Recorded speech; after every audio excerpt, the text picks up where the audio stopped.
আসসালামু আলাইকুম, স্বাগতম আরেকবার।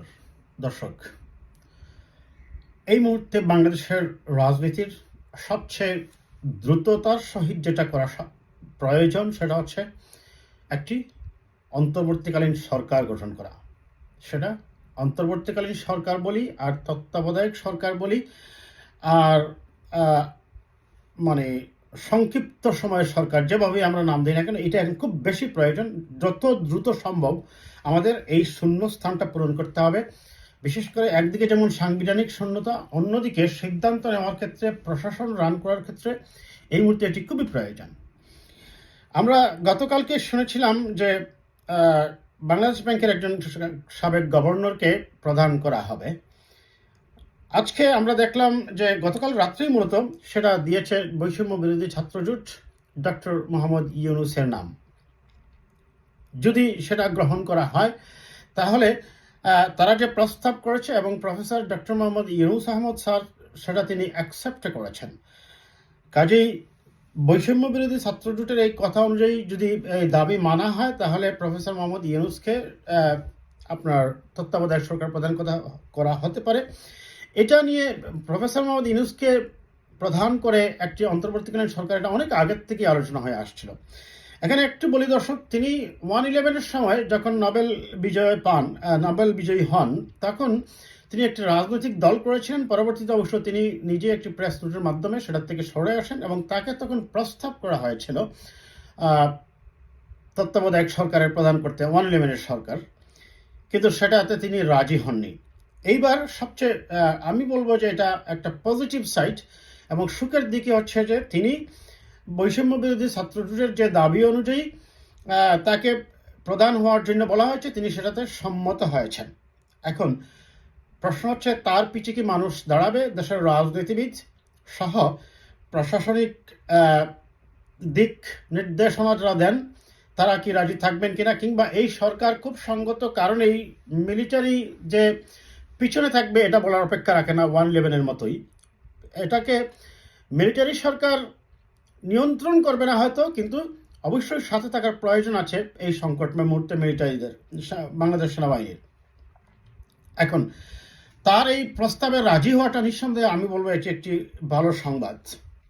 অন্য সদস্য কারা হবেন সেই অন্তর্বর্তীকালীন সরকারের নামগুলা এটা এখনো পরিষ্কার করা হয়নি। তবে গতকালকে আমরা যেটা দেখছিলাম যে নামগুলা প্রস্তাব করা হয়েছে বিভিন্ন রাজনৈতিক দল কিংবা ব্যক্তি বিশেষের পক্ষ থেকে বা সুশীল সমাজের পক্ষ থেকে, এবং বৈষম্য বিরোধী ছাত্রজোটও যে নামগুলা প্রস্তাব করেছে অনেকগুলো নাম আমরা দেখেছি মোটামুটি কমন।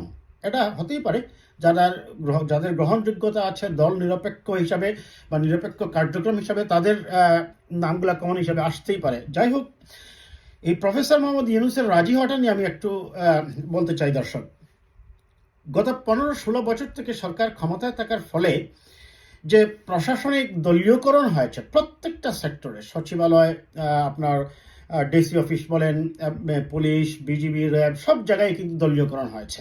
এমনকি বাংলাদেশ মিলিটারিতেও কিছু কিছু ক্ষেত্রে হয়েছে। এইরকম একটি দলীয় সাজানো প্রশাসনকে নির্বাচনের জন্য উপযুক্ত করার জন্য প্রফেসর মোহাম্মদ ইউনূস যোগ্য ব্যক্তি কিনা আমরা সেটা একটু দেখি। আমি আগেই বলেছি এই সরকারের উপর সেনাবাহিনীর একটা যে চাপ, শব্দটা আমি ইউজ না করলেও সেনাবাহিনীর একটি ইনফ্লুয়েন্স বা প্রভাব থাকবে,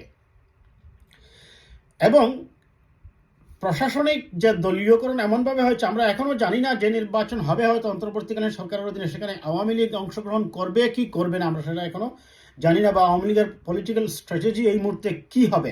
তারা তো পলিটিক্যাল ট্রিকারি বা মোকারি করেছেন গত 16 বছর। এখন তারা যদি পলিটিক্যাল স্ট্র্যাটেজিতে আসেন হয়তো বা তারা নির্বাচন করতে পারেন, বা তাদের কি পরিস্থিতি সিদ্ধান্ত কি বা আমরা এখনো জানি না। ওইটা নিয়ে আমি এখন বলছি না দর্শক, সময় হলে বলবো। এই অবস্থায় যদি প্রফেসর মোহাম্মদ ইউনূস দায়িত্বে আসেন তিনি কতটুকু প্রশাসনকে সামাল দিতে পারবেন, প্রশ্নটা এখানে। প্রফেসর মোহাম্মদ ইউনূসের প্রথমত হচ্ছে তার আছে একটি আন্তর্জাতিক স্বীকৃতি, আন্তর্জাতিক পরিচিতি। এই কঠিন সময়ে খুব সঙ্গত কারণেই আমাদের যেটা আন্তর্জাতিক স্বীকৃতি বা পরিচিতির মূল রিলেশনটা চলে আসবে আমাদের অর্থনীতির উপর। এমনিতেই আমাদের অর্থনীতির টালমাটাল অবস্থা, একদিকে রেমিটেন্স গত কয়েক মাসের মধ্যে, গত 2 মাসের প্রায় অনেক নিচে চলে এসেছে। এখন আমি অনেক জায়গায় দেখলাম নেটিজেনরা বলছেন, মানুষ প্রবাসী যারা আছেন তারা বলছেন তারা এখন প্রপার চ্যানেলেই টাকা পাঠাবেন, যেহেতু এখন একটি অন্তর্বর্তীকালীন সরকার হবে এবং জনগণের সমর্থন পুষ্ট সরকার থাকবে। সেটা প্লাস গার্মেন্টসগুলো আজকেও বন্ধ আছে, আপনারা জানেন, হয়তো বা কালকের থেকে খুলবে। এমন পরিস্থিতিতে বিদেশের সাথে অর্থনীতির সম্পর্ক, বাণিজ্যের সম্পর্ক, প্লাস দেশের মধ্যে আমি বললাম এই যে প্রশাসনিক যে চাপগুলা, যে দলীয়করণ হয়েছে, এটাকে পুরোপুরিভাবে রিসাফল করে আবার নির্বাচনের জন্য উপযোগী করতে হবে। সেই জন্য অবশ্যই এমন একজন মানুষ দরকার যিনি দেশের ভিতরে মানুষের যেমন সমর্থন থাকতে হবে, তার অবশ্যই আন্তর্জাতিকভাবে পরিচিতি এবং আন্তর্জাতিক অঙ্গনে বিদেশি শক্তিগুলো, বিশেষ করে মার্কিন যুক্তরাষ্ট্র, United kingdom, France, China, Russia সহ এই সকল দেশের একটি সমর্থন বা মোটামুটি মেনে নেওয়ার এক ধরনের টেন্ডেন্সি থাকতে হবে। মেনে নেওয়া বলবো না, মানে তাদের সুদৃষ্টি থাকাটাই বেটার হবে আমাদের অর্থনীতির জন্য, আমি সেটাই বুঝাতে চাচ্ছি দর্শক। তার মানে ডক্টর মোহাম্মদ ইউনূসের পিছনে যদি বাংলাদেশের মানুষ দাঁড়ায়, তাকে যদি ব্যাক দেয়, কোটা বিরোধী ছাত্রজোট যেটা বলেছে, যারা এই বিজয়ের মহানায়ক বলতে হচ্ছে, তাহলে আমি মনে করি, অন্তত আমার বিশ্লেষণ বলে, ইয়েস, প্রফেসর মোহাম্মদ ইউনূস সফলকাম হতে পারবেন। তিনি অবশ্যই একজন সফট মানুষ, এডুকেটেড মানুষ, তার সম্পর্কে তার বলার দরকার নেই। তিনি এই গতানুগতিক রাজনীতির মারপ্যাচ এগুলা বুঝার তার প্রয়োজনও নেই। তিনি এটা বুঝে কোনো সিদ্ধান্ত নেওয়ার প্রয়োজন নেই। তিনি তার যেটা সত্য, প্রশাসনিক ফেয়ারনেস যেটাতে হয়, সেভাবেই তিনি তার সিদ্ধান্ত নেবেন। এবং আমি মনে করি, ইয়েস, তিনি যদি, আমার বিশ্লেষণ অন্ততপক্ষে বলে, যদি আমরা দেশের মানুষ তার পিছে দাঁড়াই, তার পিছে দাঁড়িয়ে তাকে সাহস শক্তি দেই, তাহলে তিনি তত্ত্বাবধায়ক সরকারের জন্য এই মুহূর্তের জন্য উপযুক্ত ব্যক্তি হবেন, অন্ততপক্ষে ইন্টারন্যাশনাল রিলেশনসের দৃষ্টিভঙ্গি থেকে। এবং তিনি একজন অর্থনীতিবিদ। সবচেয়ে বড় কথা আপনাদের মনে রাখতে হবে, তিনি একজন অর্থনীতিবিদ। এই কঠিন অর্থনীতির সময় দেশের টালমাটাল রিজার্ভের সিচুয়েশনে তার মতো একজন অর্থনীতিবিদই হওয়া প্রয়োজন বলে আমরা মনে করি। যদিও আমরা এখনো নিশ্চিত নই সেই অন্তর্বর্তীকালীন সরকার কতদিন থাকবে। রাজনৈতিক দলগুলোর পক্ষ থেকে এখনো কোনো ধরনের সুস্পষ্ট দাবি আসেনি, আমরা এখনো দেখতে পাইনি।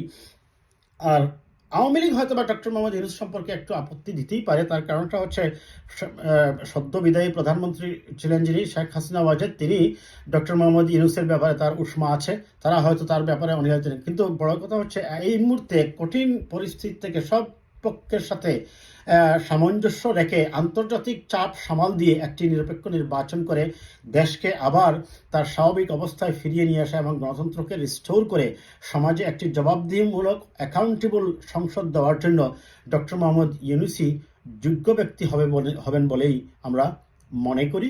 এবং কোটা বিরোধী ছাত্রজোটের সমন্বয়কদের তাদের যে দাবি অনুযায়ী, এই দাবি মেনে নিয়ে হ্যাঁ, তাকে করা যেতেই পারে। আর আওয়ামী লীগ যদি সেই ক্ষেত্রে, আওয়ামী লীগ কী করবে আমি আগেই বলছি দর্শক, এখনও তাদের তো কোনো অস্তিত্ব নেই এখন বাংলাদেশে।